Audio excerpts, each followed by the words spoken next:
Hello Keyforgers, and welcome to the fourth video in our Winds of Exchange deck opening series. We are on to the caster lane that reflects trumpets. It's Mars, Sanctum and Star Alliance, and we have a Mars token creature. Deck list coming out. There is that token creature.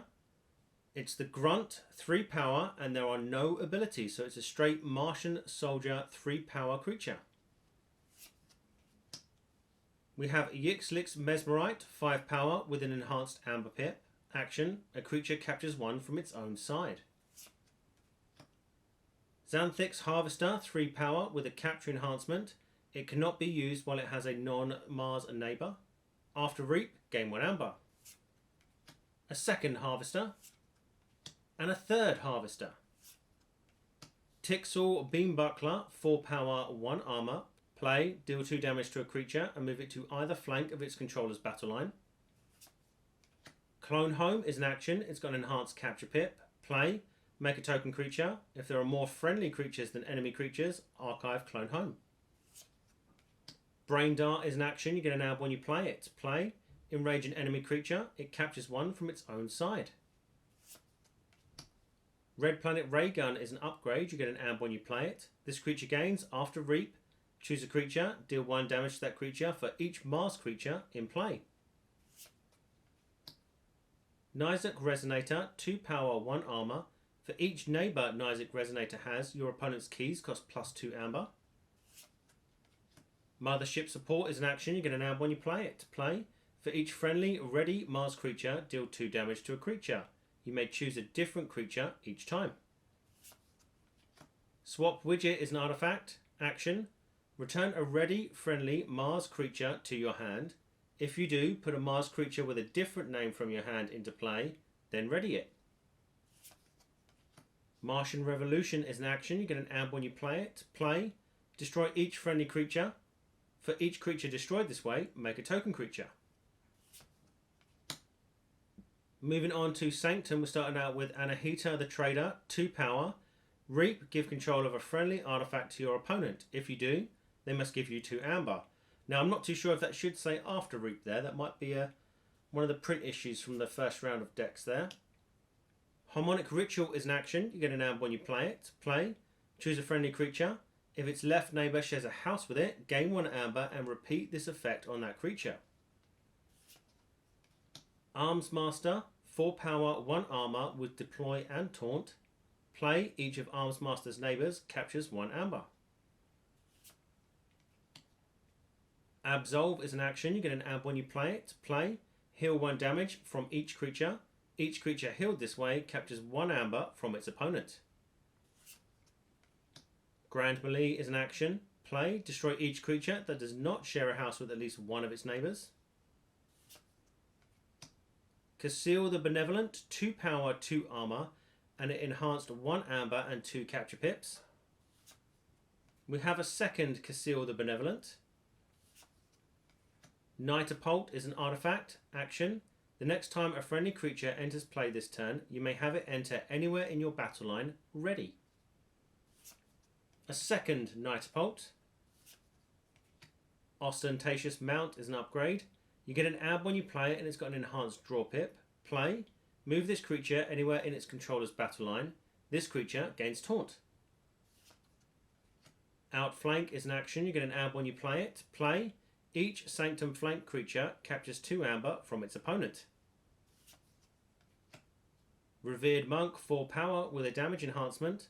Revered Monk gets +2 armor for each of its Sanctum neighbours.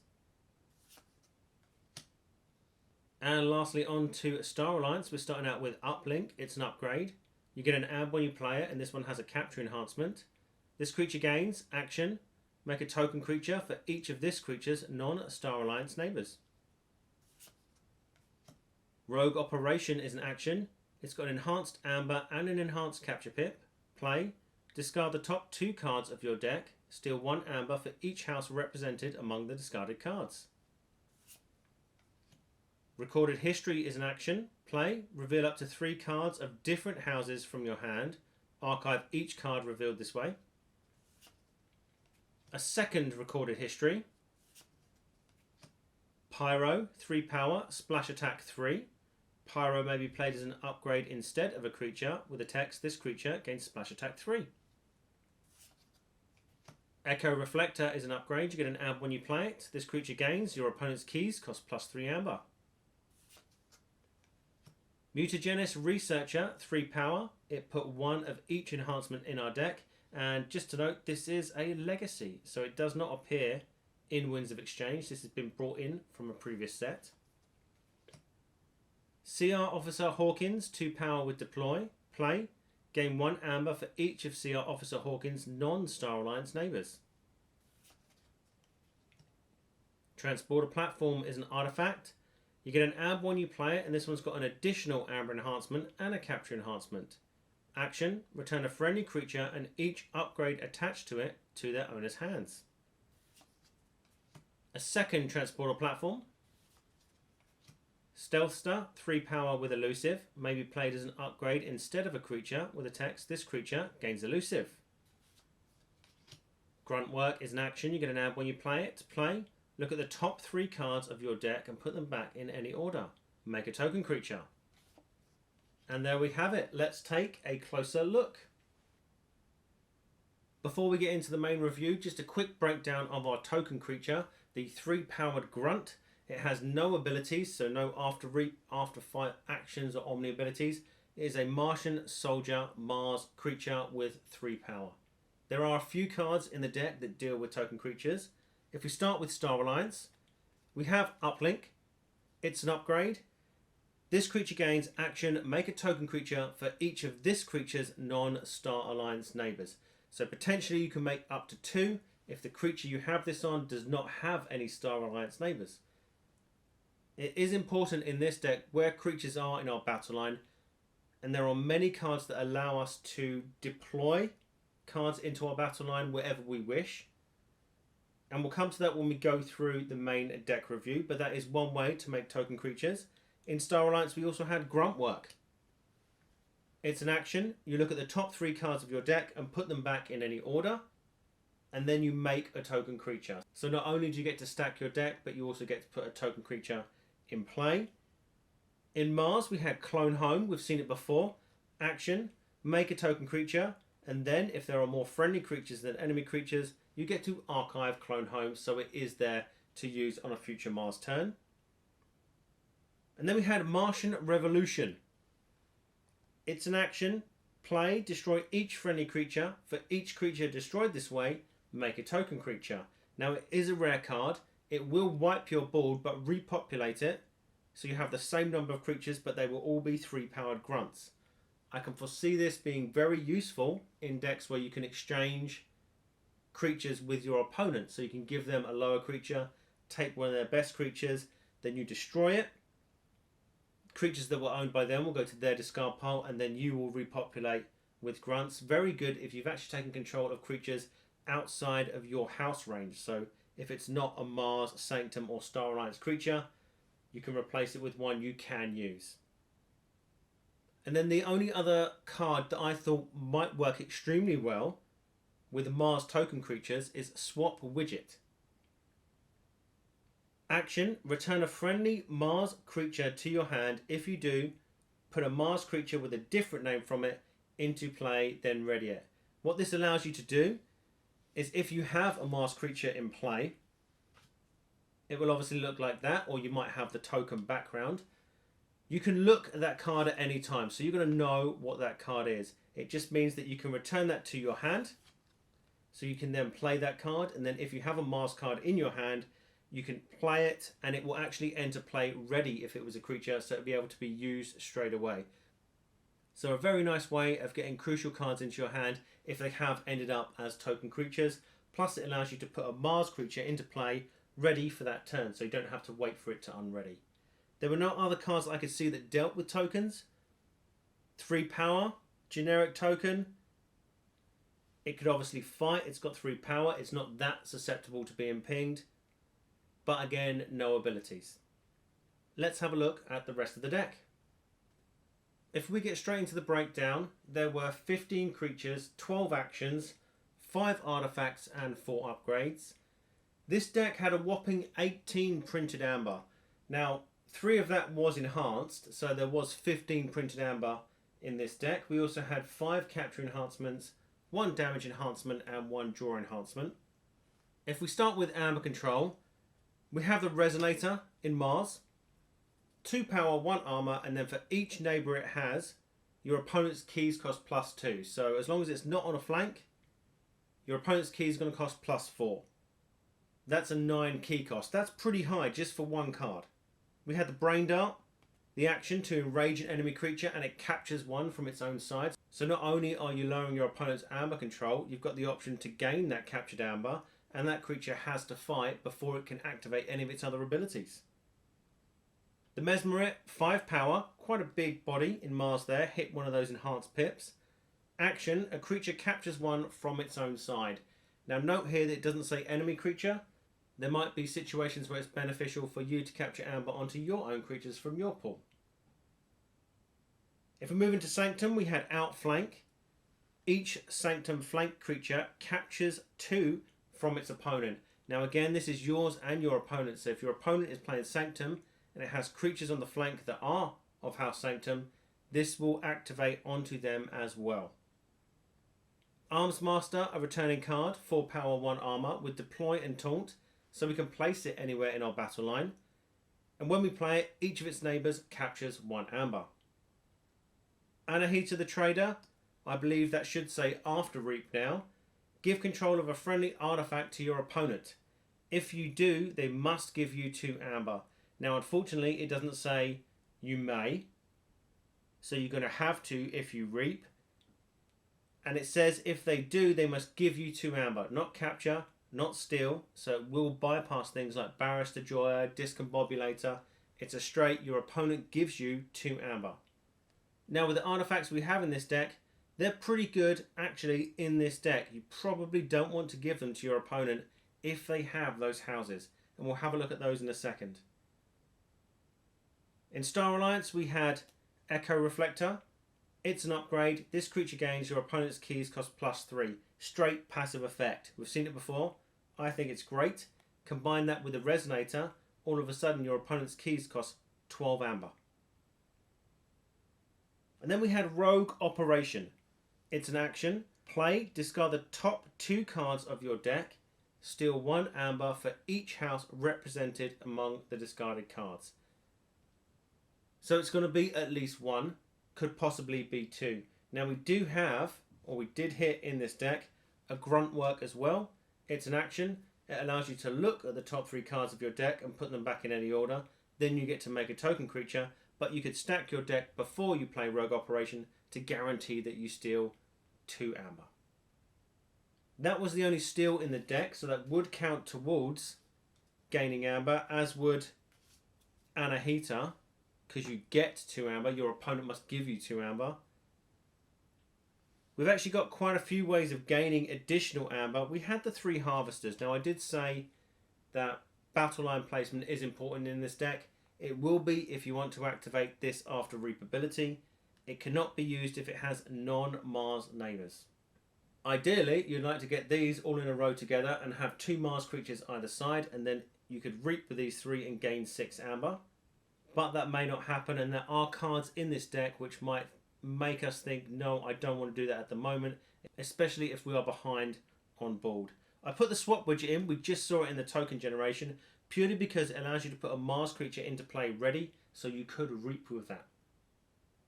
In Sanctum we had Harmonic Ritual.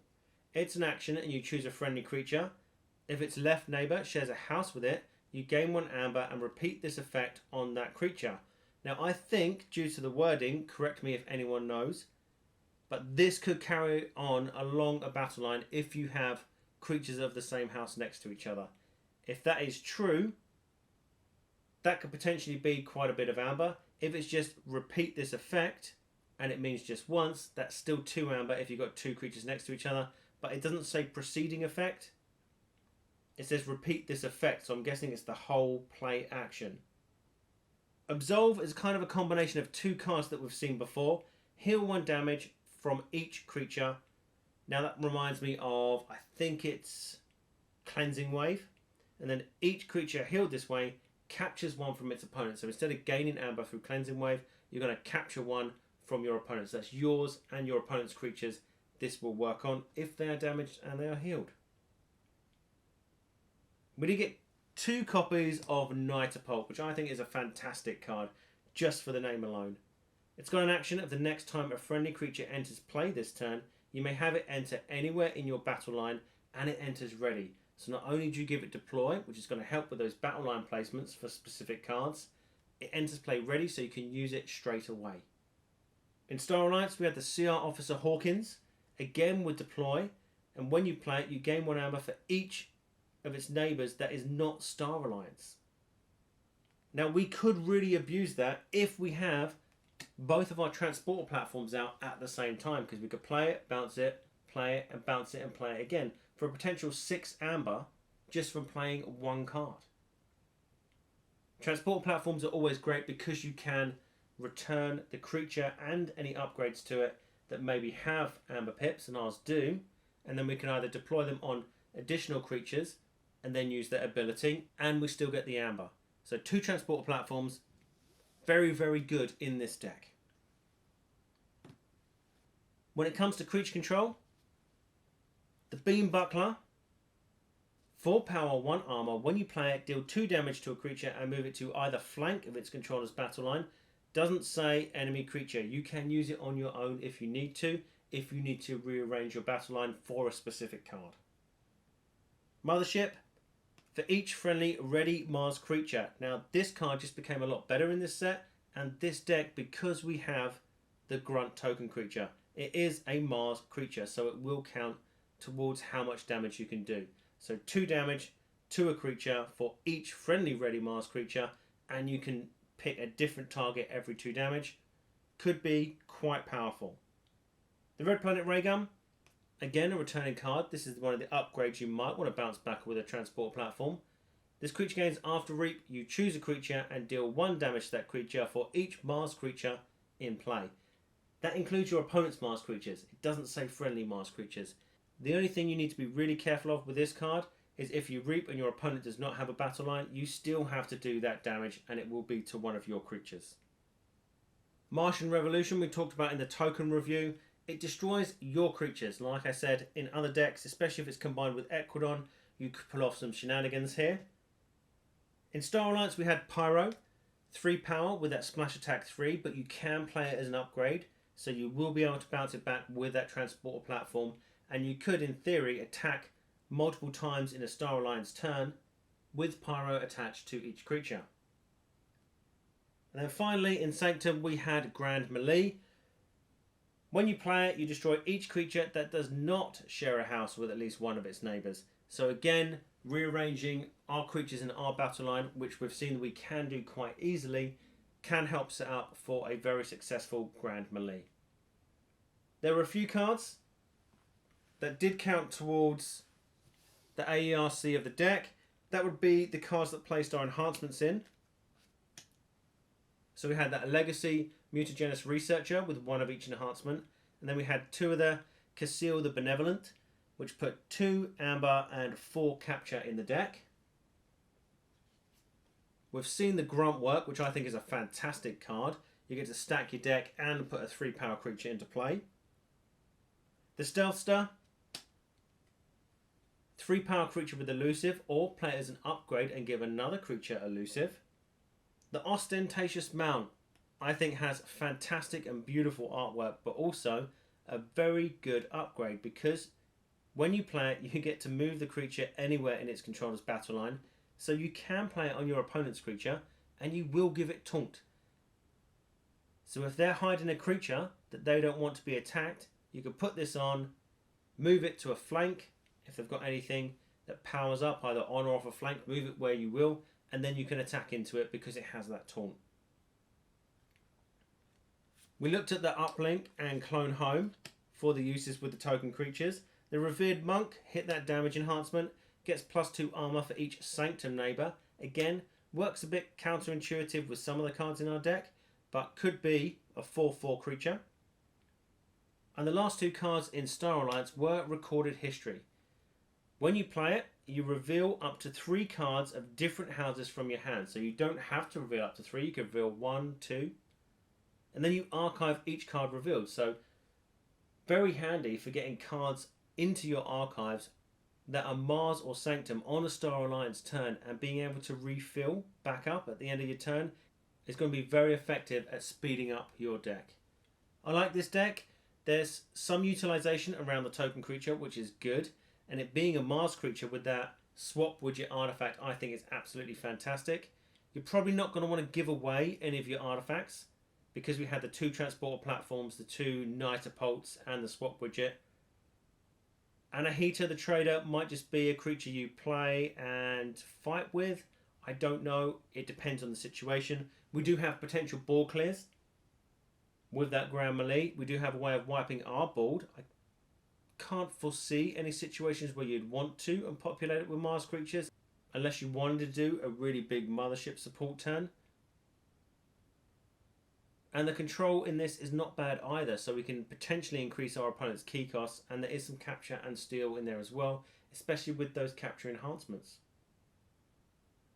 We have 2 more decks left to look at. Both have the same houses, but they do have different token creatures, so they will be the next 2 videos on the channel. After that, we'll go back to our deck opening series. That recent update from Ghost Galaxy is that we're going to have to wait till around June for our Winds of Exchange Kickstarter. So I am going to slow down the deck opening videos a little to try and eat the product out that I have. But I will be including, like I said before, decks I use in tournaments, my favourite decks, really fun decks. So there will be content on the channel. All that remains for me to say is good luck, have fun, keep forging.